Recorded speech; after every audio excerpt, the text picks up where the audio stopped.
नमस्कार दोस्तों, आज है 19 फरवरी 2025 का दिन और आज की वीडियो में total 10 most important current affair पे हम चर्चा करेंगे जो कि आपकी सभी परीक्षाओं के लिए मोस्ट इंपॉर्टेंट है। तो शुरू से लास्ट तक वीडियो में रहिए।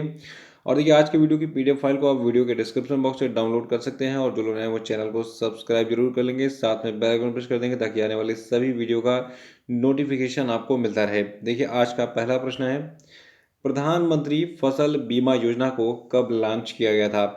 देखिए, इस प्रकार के प्रश्नों की भरमार एग्जाम में रहती है, चाहे यूपीएससी हो, चाहे पीसीएस हो, चाहे एसएससी, बैंक, रेलवे का एग्जाम हो, कोई भी एग्जाम हो। जितनी योजनाएं हैं उनको उनका लॉन्चिंग का तिथि आपको याद रखना चाहिए। तो देखिए, जो प्रधानमंत्री फसल बीमा योजना है इसको 18 फरवरी 2016 को लॉन्च किया गया था और इस योजना का उद्देश्य भारतीय किसानों को प्राकृतिक आपदाओं, कीटों और बीमारियों जैसी विभिन्न जोखिमों से सुरक्षा प्रदान करना है। देखिए, पिछले 9 वर्षों में जो आपका ये प्रधानमंत्री फसल बीमा योजना है, ये योजना किसानों के लिए एक महत्वपूर्ण साधन साबित हुआ है, जिसमें कुल 1.75 लाख करोड़ से अधिक का दावा और भुगतान जो है लगभग 23.22 करोड़ से अधिक किसानों को दिया गया। तो प्रधानमंत्री फसल बीमा योजना जो है 18 फरवरी 2016 को लॉन्च किया गया था और यानी कि लगभग 9 साल हो गए इस योजना को और इसकी एनिवर्सरी मनाई गई 18 तारीख को, 18 फरवरी 2025 को। तो याद रखिएगा, प्रधानमंत्री फसल बीमा योजना कब लॉन्च किया गया था? 18 फरवरी 2016। और दूसरा कि श्री रामकृष्ण परमहंस की जयंती कब मनाई जाती है? तो देखिए, हर साल हम 18 फरवरी को श्री रामकृष्ण परमहंस की जयंती को मनाते हैं।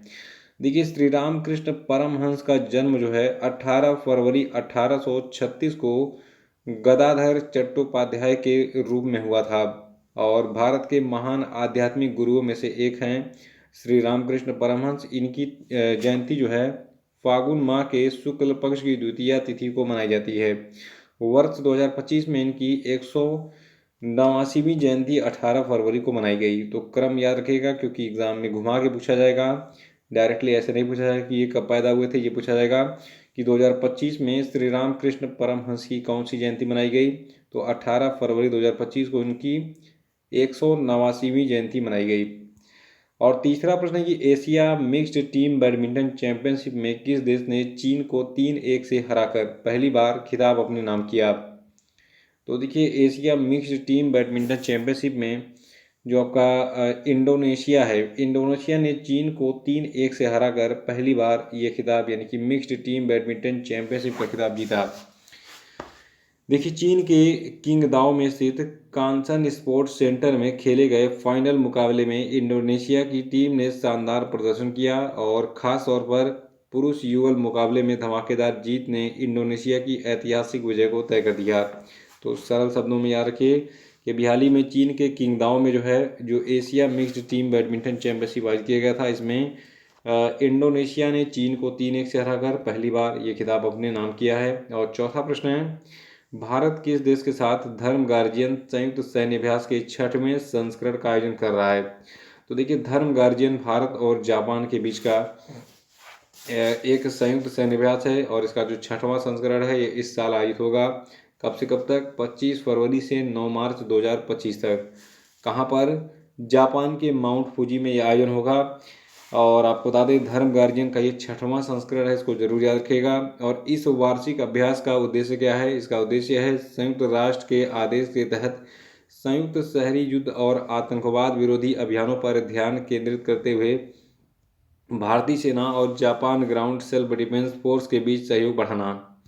तो भारत और जापान के बीच में धर्म गार्जियन संयुक्त सैन्य अभ्यास आयोजित होता है इस साल। इसका 6वां संस्करण याद रखिएगा जापान के माउंट फूजी में 25 फरवरी से 9 मार्च तक आयोजित होगा। और अगला प्रश्न है, विश्व नंबर 1 टेनिस खिलाड़ी जिनका नाम है जानिक सिनर, इनको वाडा यानी कि वर्ल्ड एंटी डोपिंग एजेंसी जो है इसने कितने महीने के लिए इनको निलंबित कर दिया है? तो देखिए, वाडा ने 3 महीने के लिए जानिक सिनर को निलंबित कर दिया है। ये कोई भी मैच नहीं खेल पाएंगे।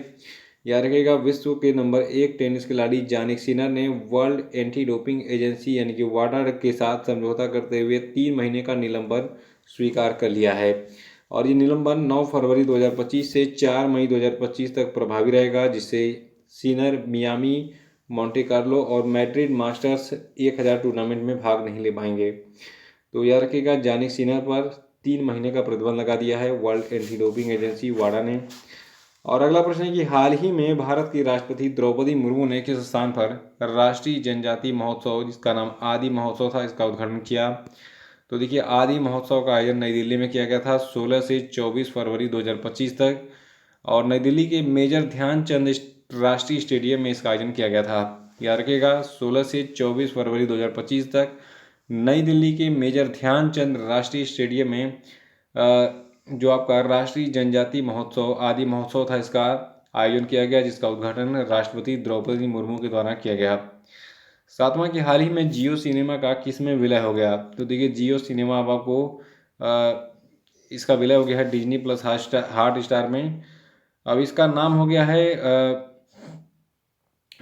जियो हॉट स्टार। ठीक है, याद रखिएगा, रिलायंस इंडस्ट्रीज और डिज्नी ने मिलकर एक क्रांतिकारी स्ट्रीमिंग प्लेटफॉर्म जियो हॉट स्टार लॉन्च किया है, जो कि जियो सिनेमा और डिज्नी प्लस हॉट स्टार का मर्जर है। देखिए, इन दोनों कंपनियों की अगर बात करें तो जो आपका डिज्नी प्लस हॉट स्टार है, ये पहले हॉट स्टार के नाम से जाना था।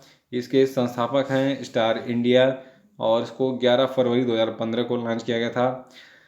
बाद में फिर एक साल बाद जियो सिनेमा आया। जियो सिनेमा की स्थापना 16 में हुई, 2016 में। इसके संस्थापक हैं मुकेश अंबानी। इसके बारे में बताने की जरूरत नहीं है, क्योंकि इतना बढ़िया स्ट्रीमिंग प्लेटफॉर्म कोई और दूसरा नहीं है भारत में। आठवां की स्टैंडर्ड चार्टर्ड बैंक ने भारत और दक्षिण एशिया के लिए किस व्यक्ति को अपना मुख्य कार्यकारी अधिकारी नियुक्त किया है? तो देखिए, जो स्टैंडर्ड चार्टर्ड बैंक है, ये ब्रिटेन का एक बैंक है और इसकी शाखा है भारत में, जिसका नाम है स्टैंडर्ड चार्टर्ड बैंक इंडिया। ठीक है, इंडिया क्या मतलब भारत और दक्षिण एशिया के लिए ये ब्रांच है। तो प्रभदेव सिंह को जो है भारत और दक्षिण एशिया के लिए स्टैंडर्ड चार्टर्ड बैंक ने प्रभदेव सिंह को अपना मुख्य कार्यकारी अधिकारी अपॉइंट किया है। देखिए, प्रभदेव सिंह जो है, जिनको पीडी सिंह भी कहते हैं, ये 1 अप्रैल 2025 से इस नई भूमिका का कार्यभार संभालेंगे, और ये जरीन दारूवाला का स्थान लेंगे इस पद पर, जो कि 31 मार्च 2025 को रिटायर हो गए, और जिन्होंने बैंक का नेतृत्व लगभग 10 सालों तक किया। देखिए, स्टैंडर्ड चार्टर्ड इंडिया बैंक की बात करेंगे तो ये बैंक जो है स्टैंडर्ड चार्टर्ड बैंक की एक विदेशी शाखा है, जिससे सीमित देयता के साथ यूनाइटेड किंगडम में शामिल किया गया है। और अगला प्रश्न है कि हाल ही में किस स्थान पर भारतीय नौसेना ने अपने 8वें मिसाइल कम अम्यूनिशन बार्ज, जिसका नाम LSAM-11 है, इसका शुभारंभ किया? तो देखिए, जो आपका LSAM-11 है, तो इसका अभी हाल ही में शुभारंभ विशाखापत्तनम में किया गया। ये कुछ इस प्रकार से दिखता है। इसका काम क्या होगा इस जहाज़ का? देखिए, जो आपका LSAM-11 है, ये उन 8 MCA बार्ज में से एक है, जो कि भारतीय नौसेना की संचालन आवश्यकताओं को पूरा करने के लिए डिज़ाइन किया गया है।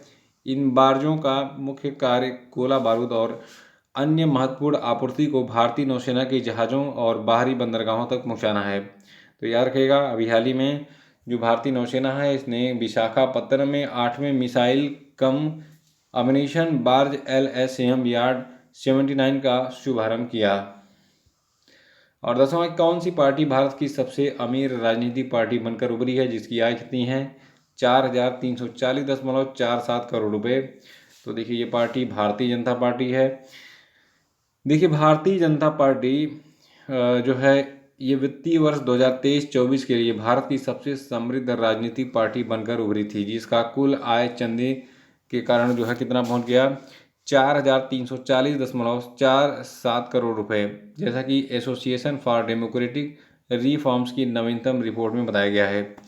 देखिए, जो भारतीय राष्ट्रीय कांग्रेस है, ये 1,225.11 करोड़ की आय के साथ दूसरे स्थान पर रही, जबकि अन्य राष्ट्रीय पार्टियां जैसे कम्युनिस्ट पार्टी ऑफ इंडिया हो गई, आम आदमी पार्टी हो गई, बहुजन समाज पार्टी हो गई और नेशनल पीपल्स पार्टी हो गई, इन सभी ने अपनी वित्तीय स्थिति का खुलासा किया। तो इनका थोड़ा सा कम है, 60-65 करोड़ के आसपास है। लेकिन भारतीय जनता पार्टी और कांग्रेस की इनकम याद रखिएगा कि भारतीय जनता पार्टी जो है वित्तीय वर्ष 2023-24 के लिए इसकी समृद्ध राजनीतिक पार्टी बनकर ये उभरी। इसकी कुल आय कितनी थी? 4,340.47 करोड़।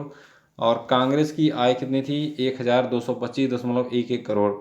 इसको नोट कर लीजिएगा। और इसी प्रश्न के साथ आज का वीडियो समाप्त होता है। जय हिंद।